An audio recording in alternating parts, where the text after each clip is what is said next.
from Disney's Treasure Planet, Dr. Doppler Daredevil. Dr. Delbert Doppler didn't know how he had gotten himself into this mess.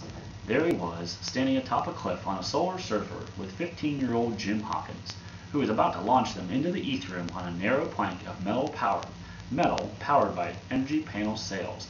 "Hold on, Doctor," said Jim. "Here we go!" Jim launched the surfer off the cliff. In a flash, they were sailing through the Ethereum, and Dr. Doppler was regretting his decision to be a daredevil. Ever since they had both returned from their amazing adventure on Treasure Planet, the two had become quite close.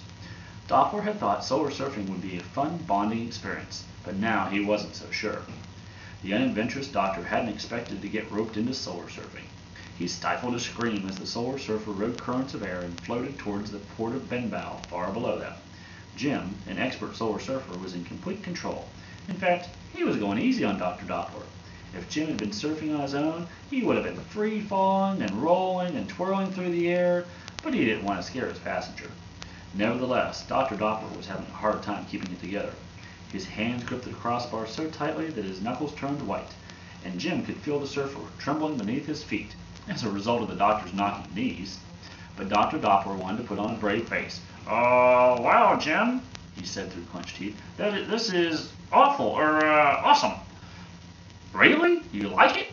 Jim replied. "Well then, we should try some more advanced moves, like maybe a barrel roll." No, Dr. Doppler cried out anxiously. "I mean, maybe not today. Perhaps, next time." "Okay," Jim said with a shrug. He steered the Solar Surfer cautiously down toward the Benbow Inn, where Jim lived with his mom. 5 minutes later, he landed the surfer smoothly on a level patch of ground out behind the inn. For Dr. Doppler, it was none too soon.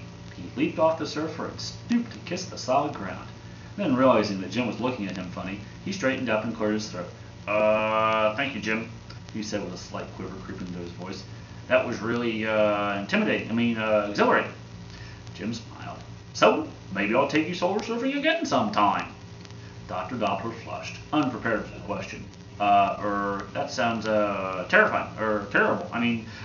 Terrific." The end. Good night, girls.